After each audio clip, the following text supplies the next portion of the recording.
নমস্কাৰ লাৰ্ণ হাবত আপোনালোকক স্বাগতম জনাইছোঁ। আজি আমি পুনৰ নতুন এটা ভিডিঅ' লৈ আপোনালোকক লৈ আহিছোঁ।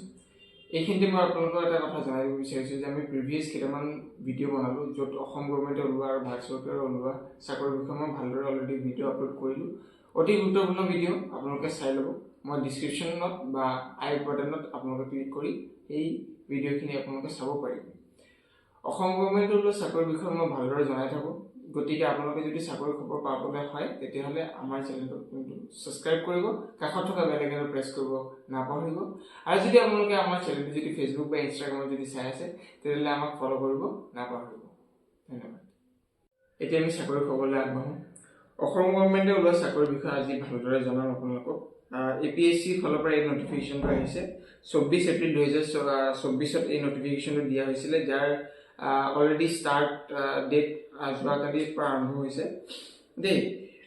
Assam public service commission APSC ফালৰ পৰা নটিফিকেশ্যনটো আহিছে, যাৰ মুঠ এই চাকৰিটোৰ পষ্ট ওলাইছে 5টা পষ্ট ওলাইছে।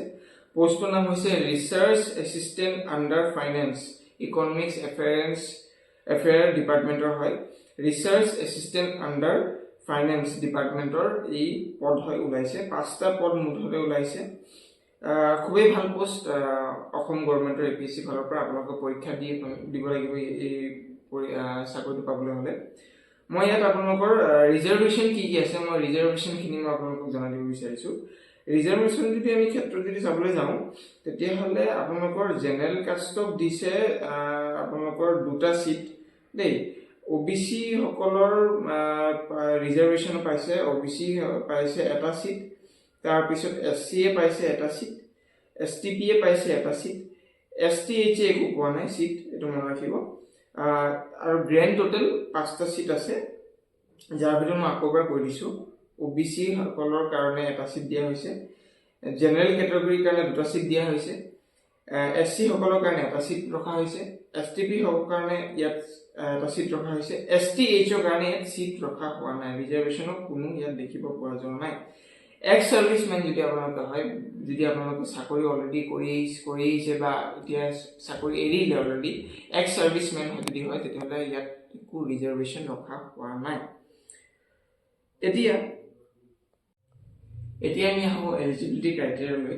এলিজিবিলিটি ক্ৰাইটেৰিয়া যদি আমি চাবলৈ যাওঁ ইয়াত মেনশ্যন কৰি দিছে যে candidate must be an Indian citizen as defined in article 5 to 8 of the Constitution of India and must be a permanent resident of Assam. ইয়াত কৈছে যে আপোনালোকে অসমৰ সদস্য হ'ব লাগিব, পাৰ্মানেণ্ট সদস্য, যাৰ কাৰণে আপোনালোকে হয়তো PRC নহ'লে আপোনালোকৰ যদি PRC ডকুমেণ্টছখন নাই তেতিয়াহ'লে আপোনালোকে আপোনালোকৰ এমপ্লয়মেণ্ট এক্সচেঞ্জৰ যিটো ডকুমেণ্টছ আছে সেইটো আপোনালোকে আপলোড দিব লাগিব as a permanent resident proof দেই। ইয়াৰ পিছত আমি আহোঁ এডুকেশ্যন কোৱালিফিকেশ্যনলৈ। এডুকেশ্যন কোৱালিফিকেশ্যনলৈ আপোনালোকে মন কৰিব, ভালদৰে শুনিব এই কথাটো। Degree in science, commerce or arts with statistics, mathematics or economics as one of the subject of study in degree course from recognise university. তাৰ মানে কৈছে যে আপোনালোকে ছায়েন্সত হওক, কমাৰ্চত হওক, আৰ্টছত হওক গ্ৰেজুৱেশ্যন কৰা হ'ব লাগিব, কিন্তু আপোনালোকৰ হয়তো ষ্টেটিষ্টিক্স, মেথমেটিক্স নহ'লে ইকনমিক্স এটা ছাবজেক্ট আপোনালোকে ইয়াত ৰিকগনাইজ ইউনিভাৰ্চিটিত আপোনালোকৰ থাকিব লাগিব। আপোনালোকৰ ডিগ্ৰী গ্ৰেজুৱেশ্যন যেতিয়া কমপ্লিট কৰিলে তেতিয়াহ'লে হয়তো আপোনালোকৰ ষ্টেটিষ্টিক্স, মেথমেটিক্স এণ্ড ইকনমিক্স ছাবজেক্টটো তাত থাকিব লাগিব দেই। আৰু লগতে কৈ দিছে মিনিমাম 6 মান্থৰ ইয়াত কম্পিউটাৰ চাৰ্টিফিকেটটো মেণ্ডেটৰী কৰি দিছে। কম্পিউটাৰ ডিপ্ল'মা লাগিব। আপোনালোকৰ 1 বছৰ হওক 2 বছৰ হওক কোনো কথা নাই, কিন্তু মিনিমাম 6 মান্থৰ কম্পিউটাৰ চাৰ্টিফিকেট লাগিব দেই। এতিয়া আমি আহোঁ আমাৰ ভিডিঅ'টোৰ অতি গুৰুত্বপূৰ্ণ টপিকলৈ, চেলেৰি কিমান পাব। চেলেৰি যদি আমি ইয়াত মন কৰোঁ, ইয়াত APSCয়ে অফিচিয়েলি ইয়াত জনাই দিছে আপোনালোকে চেলেৰি পাব 22,000ৰ পৰা আৰম্ভ কৰি আপোনালোকে 97,000লৈকে আপোনালোকে মেক্সিমাম পাব দেই। 22,000ৰ পৰা আৰম্ভ কৰি 97লৈকে মেক্সিমাম পাব। প্লাছ আপোনালোকৰ গ্ৰেড পে থাকিব 9,400 গ্ৰেড পে পাব, আৰু পে বণ্ড এলাউন্স থাকিব, আপোনাৰ পে বণ্ড 3 এলাউন্স থাকিব দেই। আকৌ এবাৰ মই মেনশ্যন কৰি দিছোঁ, পে স্কেল থাকিব আপোনাৰ 22,000ৰ পৰা আৰম্ভ কৰি আপোনালোকৰ 97,000লৈকে আপুনি পাব। গ্ৰেড পে পাব 9,400লৈকে, আৰু পে বণ্ড থাকিব আপোনাৰ 3 দেই, মানে এলাউন্স পাব আপুনি দেই। এতিয়া আমি আহোঁ এইজৰ ক্ষেত্ৰত বয়সৰ সীমাবদ্ধতা কিমান বান্ধি দিয়া হৈছে candidate should not less than 21 age or not more than 38 age ইয়াত কৈছে ক্যান্ডিডেটৰ বয়স 21 বা 21ৰ ওপৰ হ'ব লাগিব আৰু 38ৰ তলৰ ব্যক্তিসকলেহে ইয়াত এপ্লাই কৰিব পাৰিব কিন্তু আমি ইয়াত আকৌ এবাৰ মেনশন কৰি দিছে যে এজ ৰিলেক্সেশনৰ ক্ষেত্ৰত কিছুমান ক্ৰাইটেৰিয়া দি দিছে য'ত বিভিন্ন ক্যাটেগৰী লোকসকলে কিছুমান এজ ৰিলেক্সেশন পাব এজ ৰিলেক্সেশন ক্ষেত্ৰত যদি ক'বলৈ যাওঁ এসসি এসটি সকলে আপোনালোক 5 বছৰ ৰিলেক্সেশন পাব ওবিসি এমওবিসি সকলে 3 বছৰ ৰিলেক্সেশন পাব আৰু পিডব্লিউডি সকলে 10 বছৰ ৰিলেক্সেশন পাব ইয়াত মেনশন কৰি দিয়া হৈছে আৰু এক্স সাৰ্ভিসমেন সকলৰ কাৰণে ইয়াত নৰ্মেল ক্যাটেগৰী ধৰা আছে কোনো ইয়াত ৰিজাৰ্ভেশন ৰখা হোৱা নাই দেই আপোনালোকে যেটো ডকুমেন্টস দিব আপোনালোকে এটো শুদ্ধ থাকিব লাগিব ইয়াত স্ট্ৰিক্টলি মেনশন কৰি দিয়া হৈছে যদি আপোনালোকে ভুল দিয়ে তেতিয়াহলে ইয়াত ক্যান্সেলেশনৰ চাৰ্জেস ক্যান্সেলেশন হোৱাৰ চান্স থাকে আপোনালোকৰ যিখিনি সাৰ্টিফিকেট দিব যিখিনি মাৰ্কশিট দিব পাছ সাৰ্টিফিকেট দিব আৰু যিখিনি ডকুমেন্টস ফুলফিল কৰিব তাত সেইখিনি যাতে সম্পূৰ্ণ শুদ্ধভাৱে আপোনালোকে ফুলফিল কৰে দেই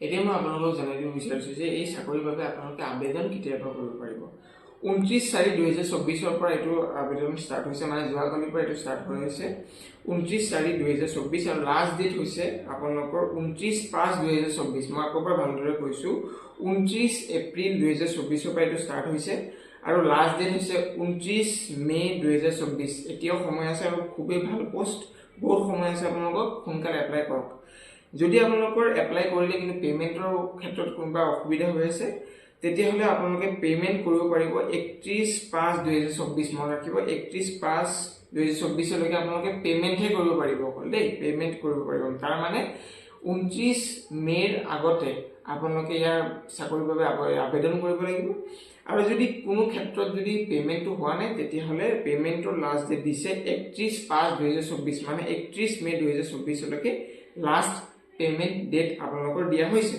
দেই এতিয়া আমি আহো এটা ইম্পৰ্টেন্ট ডকুমেন্টছলে ইম্পৰ্টেন্ট ডকুমেন্টছ যেটো হৈছে কি এটো আপলোড ৰিলেভেন্ট ডকুমেন্টছত দিয়া হৈছে যে স্মল ফ্যামিলি নৰ্মছ কো এটা ডকুমেন্টছ দিব লাগিব আমি অলৰেডি তাৰ লৈ এটা ভিডিও বনালো আপোনালোকে গৈ কিনে চাই ল'ব পাৰে স্মল ফ্যামিলি নৰ্মছ বুলি এটা ভিডিও পিডিএফ এটা আছে যেটো আপোনালোকে সহজতে গুগলত পাই যাব ডাউনলোড কৰি এটো প্ৰিন্ট আউট কৰি ল'ব প্ৰিন্ট আউট কৰাৰ পিছত এটো যদি আপোনালোকৰ নাই মই দি দিম আপোনালোকক এটো প্ৰিন্ট আউট কৰি পিনে ফিল আপ কৰি তাত আপলোড কৰিব লাগিব ঠিক আছে এতিয়া আমি আহো আমাৰ নেক্সট টপিকলৈ ইয়াত এপ্লাই কৰোতে আপোনালোকৰ ফিজ কিমান লোৱা হ'ব আপোনালোকে ভালদৰে মন কৰি শুনিব দেই ইয়াত ফিজ আপোনালোকৰ লোৱা হৈছে জেনেৰেল সকলৰ কাৰণে লোৱা হৈছে 297.20 रुपीस एससी एसटी ओबीसी সকলৰ কাৰণে আপোনালোকৰ 197.20 रुपीस লোৱা হৈছে बीपीएल ছাত্ৰ ছাত্ৰী সকলৰ কাৰণে बीपीएल আৰু দিছে ইয়াত बीपीएल সকলৰ কাৰণে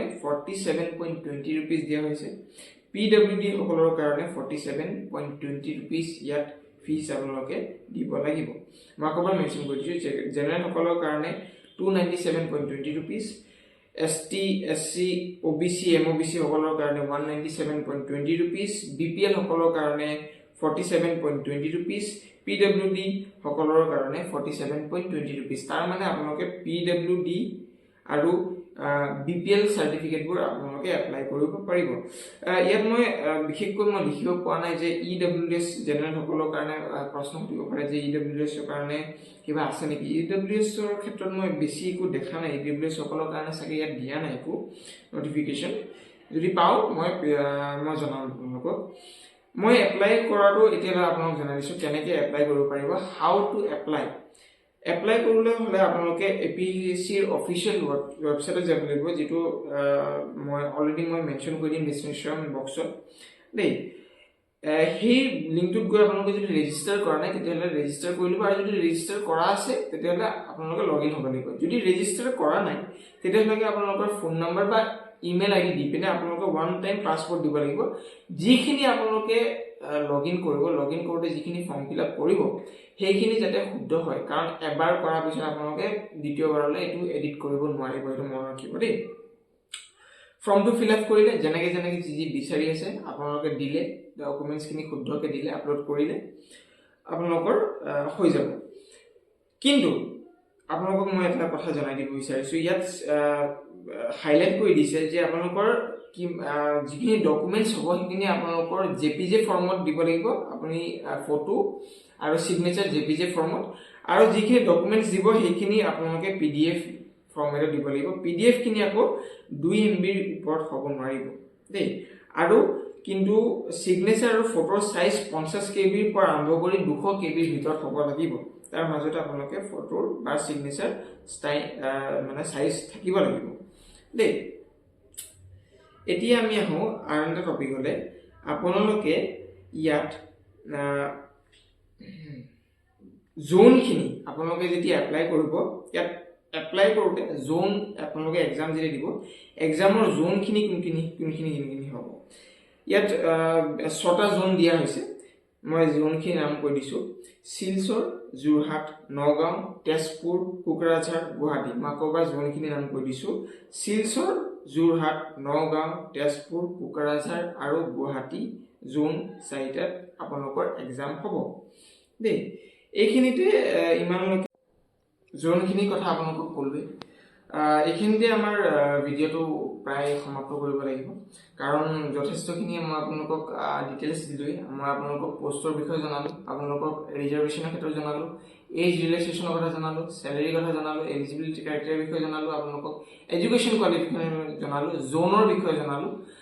এইখিনিতে মই আৰু এটা কথা জনাই দিব বিচাৰিছোঁ, যদি আপোনালোকক স্মল ফেমিলি নৰ্মছৰ যদি PDF লাগে তেতিয়াহ'লে আপোনালোকে আমাক কমেণ্ট কৰি জনাওক, আমি সেইটো PDFটো আপোনালোকক আপলোড কৰি দিম, ঠিক আছে।